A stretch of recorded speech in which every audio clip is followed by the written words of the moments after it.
So first of all welcome all. मैंने आज एक बुलिश ट्रेड लिया था टाइटन में, और मैं ये ब्रेक डाउन करने वाला हूँ कि मेरा ये डिसीजन मैंने क्यों लिया, और जो टारगेट सेट किए थे और जो स्टॉप लॉस सेट किए थे उसके भी बारे में मैं आपको बताने वाला हूँ। सो व्हाट हैपेंड वाज, आज अराउंड 9:35 मैंने एनएससी का मार्केट वॉच देखा। And if you check the NSC market watch, हमेशा इंट्राडे इक्विटी में अगर ट्रेड करना है तो हमें एनएससी इंडिया की साइट से जो जिन स्टॉक्स में मोमेंटम है वो स्टॉक्स सॉर्ट आउट करने पड़ते हैं। सो मैं अराउंड 9:30 के करीब इक्विटी मार्केट, क्योंकि 9:30 के पहले मैं ट्रेड लेता नहीं, तो मैं इक्विटी मार्केट की पोजीशंस भी आफ्टर 9:30 देखता हूँ। सो यू कैन सी कि आज पूरे दिन में टाइटन, जब मैं 9:30 को शुरुआत के 20 मिनट में भी टाइटन सबसे ऊपर ही था, टॉप का स्टॉक था, और आज जब डे एंड हुआ है तब भी टाइटन सब टॉप का ही स्टॉक रहा है। सो टाइटन ने अराउंड 149 पॉइंट्स, 149 रुपीज की बढ़त हासिल की आज पूरे दिन भर में, which is around 11% of its total share price. So इस वजह से जब 9:30 को भी अच्छा खासा टाइटन का ये दिखाई दे रहा था, मुझे टॉप 1 या 2 स्टॉक में ही था, तो मैंने टाइटन में एक बुलिश ट्रेड लेने की सोच लिया था। सो व्हाट हैपेंड वाज, 9:30 को मैंने, इफ यू कैन सी कि मैंने अराउंड ऑर्डर्स देखते हैं हम, अराउंड 9:38 पे मैंने टाइटन में एक बुलिश ट्रेड लेने, लॉन्ग ट्रेड लेने की सोचा। तो अगर हम चार्ट देखते हैं टाइटन का, तो टाइटन की कैंडल अगर आप देखोगे तो यू कैन सी कि ये है 9:15 की कैंडल टाइटन की, जो कि बहुत ही ज़्यादा हेल्दी कैंडल मानी जाएगी। आप देखो इसकी अच्छी खासी बॉडी है, इतनी यहाँ से लेकर यहाँ तक, फिर नीचे भी वीक है, अच्छी खासी हेल्दी वीक है, और ऊपर भी अच्छी खासी हेल्दी वीक है। मतलब नीचे भी प्राइस टेस्ट करके गई, ऊपर भी प्राइस टेस्ट किया गया, और उसके बाद में एक अच्छी बॉडी के साथ में कैंडल 9:30 को क्लोज हुई, which was a very good sign. तो ये एक बुलिश कैंडल बनी। और अगर आप इसे कंपेयर करोगे बाकी प्रीवियस डे के कैंडल्स से, तो प्रीवियस डे में जितना मूवमेंट हुआ था दिन भर में, उतना तो पूरे दिन में ही एक, मतलब शुरुआत के 15 मिनट में मूवमेंट हो चुका था। और गैप डाउन, मार्केट में कोई गैप डाउन भी ओपन नहीं हुआ था, ना ही गैप अप ओपन हुआ था। तो इससे स्कोप रहता है कि ये इस स्टॉक को मोमेंट मिलने का बहुत अच्छा स्कोप होता है। तो अगर हम ये देखते हैं, शुरुआत में उस समय एक ही कैंडल बनी हुई थी, और उसी से मैंने अंदाजा लगा लिया था कि आज ये स्टॉक अच्छा खासा बुलिश रहेगा। इवन दो उस समय अगर आप पोजीशन देखोगे निफ्टी की, तो Nifty was on downward trend. तो अगर आप 9:30 या 9:15 की, 9:30 की या 9:45 की कैंडल देखोगे, ये देखिए 9:15 की कैंडल अच्छा खासा ऊपर रेजिस्टेंस 1 के करीब था स्टॉक निफ्टी, 24,616 के लेवल से लेके नीचे आके क्लोज हुआ था 24,550 के लेवल तक के। उसके बाद में एक अच्छी खासी बुलिश कैंडल बनी थी 24,500 से लेकर, तो वो आ गई थी 24,516 तक के, विच वॉज लाइक, और उस पर सपोर्ट ले लिया था। फिर उसने 24,518 पे सपोर्ट ले लिया था। तो जब मैंने ट्रेड लिया था तब मार्केट निफ्टी डाउनवर्ड ट्रेंड में था। उसके बाद में हल्की सी कैंडल बनी 9:45 की बुलिश कैंडल, उसके बाद की 10 बजे की भी बुलिश कैंडल, उसके बाद में ये मारुकोजू कैंडल थी निफ्टी की 10-15 वाली, जो कि अच्छी खासी मतलब पॉजिटिव थी। तो व्हाट हैपेंड वाज, मैंने प्रेडिक्ट तो कर लिया था, इवन तो market was on downward trend 9:30 को, लेकिन मुझे उम्मीद थी कि टाइटन अच्छा परफॉर्म कर सकता है, क्योंकि उसकी कैंडल बहुत अच्छी थी, और बाद में निफ्टी भी अच्छा मूव करने लग गया 9:45 से। तो व्हाट हैपेंड देयर वाज, अगर हम टाइटन को देखेंगे तो मैंने कुछ अपने जो इंडिकेटर्स यूजुअली मैं फॉलो करता हूँ उन्हें अभी हाइड करके रखा है। तो सबसे पहले तो एक इंडिकेटर होता है जिस पे मैं बहुत ज़्यादा रिलाई करता हूँ, वो होता है वीवैप। तो अगर वीवैप ऑन करता हूँ मैं, तो आप ये देखिए कि 9:30 के बाद की जो कैंडल है, जो रेड कैंडल बनी छोटी सी मूवमेंट की, उसने वीवैप जो लाइन थी, वीवैप को कोई डायसेक्ट नहीं किया, मतलब वीवैप के ऊपर ही था। तो जब वीवैप के ऊपर रहती है प्राइस, तो अमूमन चांसेस होते हैं कि ऊपर ऊपर ही खेलेगा, विदाउट रिवर्सल आने के चांसेस कम होते हैं। तो उसके बाद में और एक चीज मैं हमेशा ज़्यादा रिलाई करता हूँ, वो है वॉल्यूम। तो वॉल्यूम कैंडल देखोगे अगर आप 15 मिनट वाले इसमें, तो ये देखिए प्रीवियस डेज के जो कैंडल्स हैं वॉल्यूम के, किसी में भी इतना वॉल्यूम नहीं था जितना आज के 9:15 के कैंडल में था। इस कैंडल का अगर आप लो देखोगे तो अच्छा खासा लो था,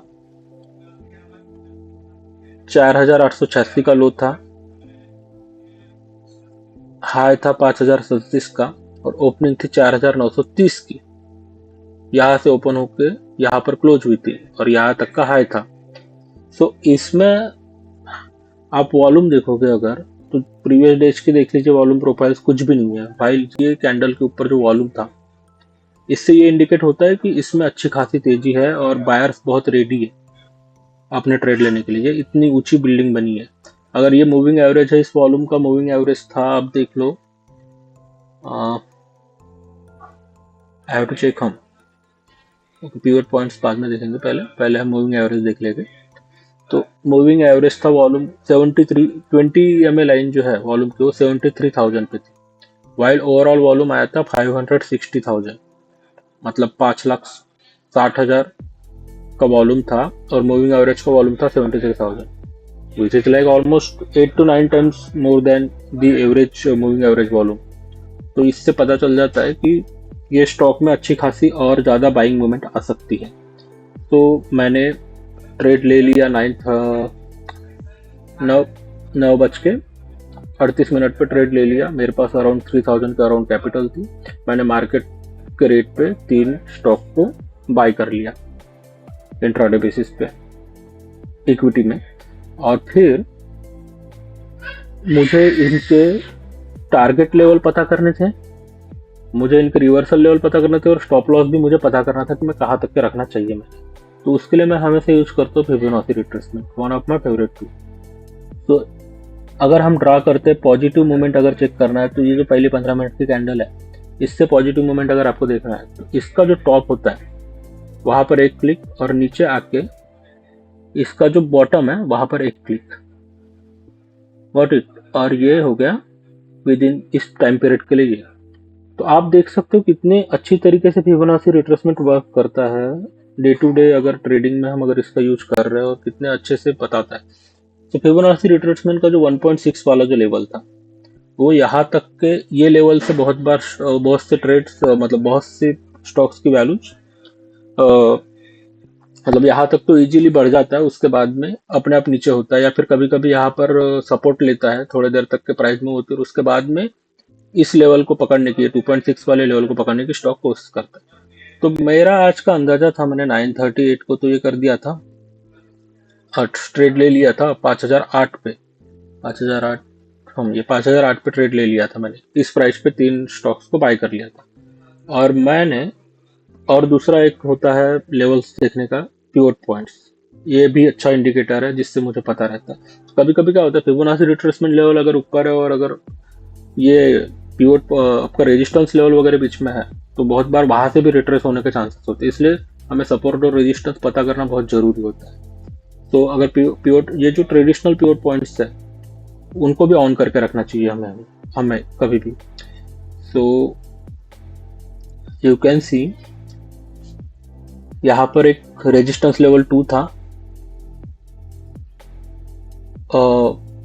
R2 5,056 पे, और रेजिस्टेंस लेवल 3 था 5,110, और फिबोनाची का जो रिट्रेसमेंट लेवल है 1.6 वाला, वो था 5,129 पे। तो आई थॉट कि ये जो रिवर्सल रेजिस्टेंस थर्ड है, यहाँ तक पहुंच के भी स्टॉक पीछे आ सकता है, रिट्रेस हो सकता है। रिवर्सल आ सकता है। तो मुझे लगा और बहुत बार ये होता है कि वहां तक छू कर भी उसके करीब पहुंच के भी वापस हो सकता है, अगर बहुतों ने वहां पर ये करके रखे हैं अपने, बहुत से ट्रेडर्स ने अगर वहां पर पोजीशन बना के रखे तो वहां पे वापस हो सकता है। तो मैंने ये जो रेजिस्टेंस लेवल 3 है 5110 का, इसके नीचे अपना, अगर एफ में एक लाइन, तो मेरा टारगेट लाइन थी, मैंने 5104 पर अपना ये सेट कर दिया था target. Got it. So you can see also कि मेरा जो टारगेट हिट हुआ है वो था, सेल किया मैंने 5104 पे, ये टारगेट था मेरा, तो वो यहाँ पर था। और मेरा जो स्टॉप लॉस लगाया था वो मैंने अराउंड 4000, ये जो रेड लाइन है 0.236 की, यूजुअली इसके नीचे अगर आ रहा है मतलब समझ लो कि पूरी तरीके से रिवर्सल हो चुका है, तुमने जो भी सोचे थे पूरा ट्रेड ही फेल हो चुका है अपना। मैंने इतने में अपना स्टॉप लॉस लगा के रख दिया था 4906 पे। यूजुअली मैं ऐसे ही करता हूँ कि अगर मुझे समझ में आ रहा है कि मेरा जो प्रेडिक्शन था, जो मैंने ट्रेंड सोचा था, अप ट्रेंड सोचा था, अगर अप ट्रेंड हो रहा है तो फिर मैं बाद में वो ट्रेलिंग स्टॉप लॉस को ऊपर कर देता हूँ और ट्रेल करते रहता हूँ, जिससे कि मेरा ज़्यादा नुकसान ना हो अगर रिवर्सल आ भी रहा है। तो जैसे ही मुझे समझ में आया अराउंड 10 के करीब कि ट्रेड तो मेरे हिसाब से चल रहा है, तो मैंने ट्रेलिंग स्टॉप लॉस जो यहाँ पर था 4906 के करीब, उसे मैंने ला लिया था। ये जो लेवल है पिवोट, ये जो लेवल है 1 वाला फिबोनाची रिट्रेसमेंट का 5037 पे लाकर रख दिया था। पर ज़्यादा देर रुकना नहीं पड़ा मुझे। अच्छा खासा ट्रेंड इधर निफ्टी में भी पॉजिटिव ट्रेंड आ गया। उसके बाद में कंटिन्यू ये जो 3 कैंडल्स देख रहे हो आप, 10 बजे 10-15 वाली जो कैंडल है अच्छी खासी ऊपर आ गई, निफ्टी ने अपना रिट्रेस कर लिया था। तो मेरा टारगेट हिट हो चुका था, 10 मेरा टारगेट हुआ था हिट अराउंड 10:44 पे, मतलब 10:30 वाली कैंडल, 10:30 वाली कैंडल इसी में हिट हो गया था। इसी का टॉप आप देखोगे अगर इस कैंडल का टॉप था, हाईएस्ट था 5106 और मेरा था टारगेट 5104।